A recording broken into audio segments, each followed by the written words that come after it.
Kalau dia di hari pertama dia udah merasa kesakitan, dia nggak bisa, itu gejala suatu mual praktek. Ya.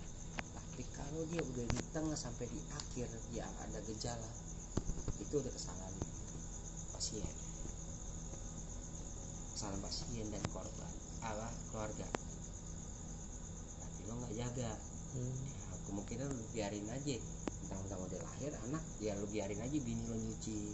Ini kan masih jahitan, gitu loh. Iya. Ya, kita kan nggak tahu. Itu tergantung kejujurannya. Nah, sekarang kita nggak bisa bicara otopsi dulu, kita bicara kejujurannya dulu, baru kita nentuin langkah gimana, mau diterusin apa enggak gitu kan. Iya, kalau kejadian kayak begini memang keluarga ngotot, gue nggak salah, gue nggak pernah ini, gue tahu dia nggak pernah gue suruh karena gue tahu dia habis operasi, gue jaga makanan juga, semuanya maju kita ke otopsi, kita nuntut itu. Karena kalau kita bicara tentang itu kan namanya sesar. Kalau lahir normal ya kita nggak perlu cerita lagi. Orang kalau mau lahir normal pasti yang utama ini majuin itu BPJS. Ya, itu pasti. Kalau udah nyampe BPJS dari rujukannya itu pasti akan ke rumah sakit. Karena yang punya alat lengkap hanya rumah sakit. Ya. Nah, itu bisa diminta pertanggungjawaban, tapi kan ini enggak. Ini bicara tentang sesar. Berarti kan orang yang mampu, warna ada kutipnya, orang sesar itu orang yang mampu. Logikanya begitu. Beda namanya orang lahiran normal sama lahiran sesar. Orang sesar itu ibarat kata ya lo orang mampu. Gitu aja. Kalau lo minta keterangan sekarang gini, saya mau langkah pertama saya nih, dia udah lapor belum ke bidan desa, itu doang aja. Iya. Nah, prosedurnya ya kan, tanggepin, ngomong sama bidan desa, ini bidan desa nih dari puskesmas ini sendiri, bidan desanya yang megang wilayah, istri saya lahir sesar, saya bawa pulang, ini meninggal, ini ada surat bukti meninggalnya, saya butuh keterangan, butuh backingan. Nanti yang backup mereka. Iya benar. Makanya kenapa saya bilang posyandu itu penting. Iya. Enggak sebatas tentang kesehatan. Dia mantau terus. Karena mereka bisa jadi tugas, jadi saksi. Benar.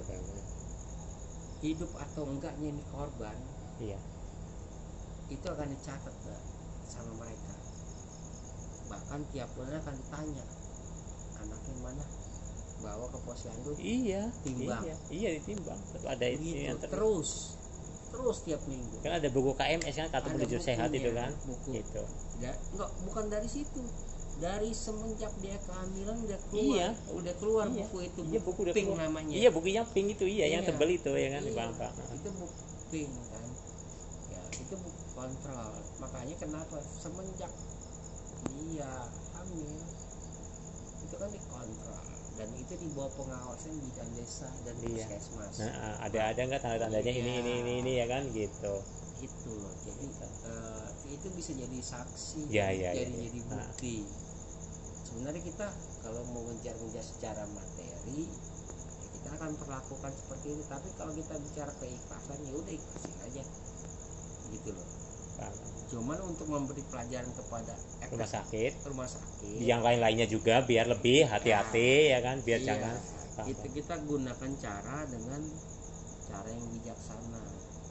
Kita tanyakan dulu ke rumah sakit, kalau enggak itu baru kita panggil wartawan, kita sebutin yang begini. Soal nanti wartawan dengan itu urusan dia ya kan. Cuma kita ngedorong kompensasinya dong. Itu loh. Itu nggak usah wartawan, kita panggil pengacara, kompensasinya dong.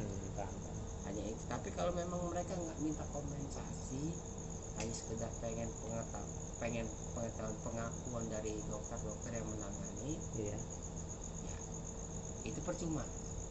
Benar ya. Kenapa percuma? Saya bilang kode etik. Iya, dia kita. mainnya kode etik sih, nggak bisa. Polisi pun nggak bisa. Nggak bisa. Ya. Pengadilan pun Nggak bisa. Nggak Nah, bisa. itu. Karena kode etik kedokteran itu paling sulit.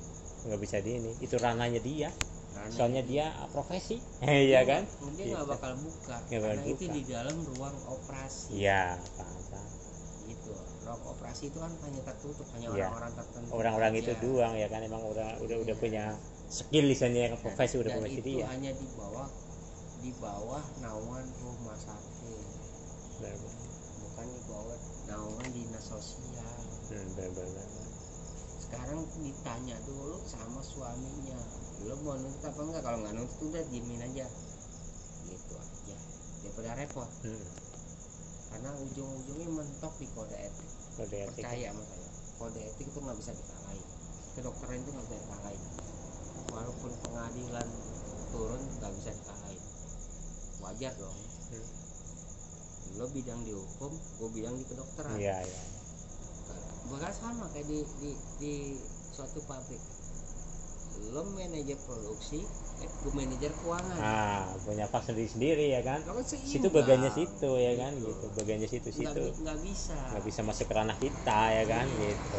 Ada masing-masing. Akan lepas tangan. Pas tangan. Berhadapan sama dokter sama kan berhadapan dengan presiden. Iya. Ya, dia ini. Karena kenapa di bawah presiden? Karena segala sesuatu yang menyangkut kesehatan rakyat itu ada di bawah presiden. Dan menggunakan Islam. Itulah kehebatan itu. Dokter itu paling lama kuliahnya, Pak. Iya. S2 aja 5 tahun. Gak usah S2, S1 aja 4 tahun atau 5 tahun dicakep. Itu yang cakep. Tapi kan dia perlu koas. Iya. Dia harus jadi magang.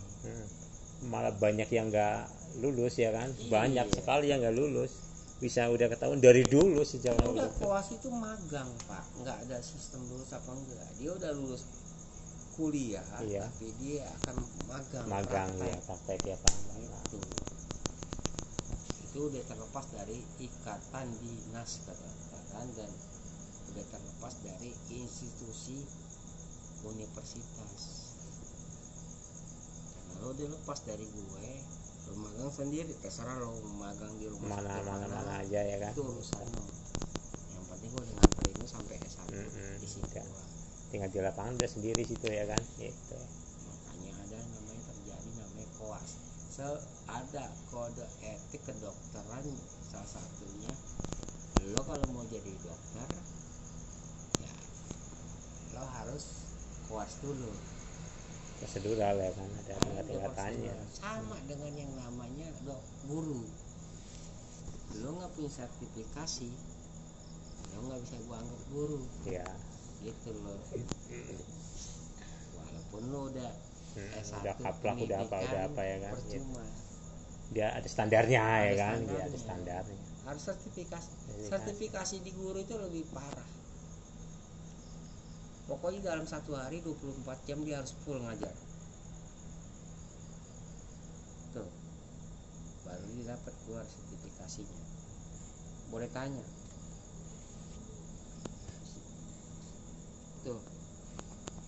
Kalau koas dia hanya hitungan tahun. Iya.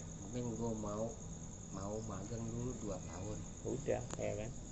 Tinggal ini udah ada apa ya? Inian isinya kan.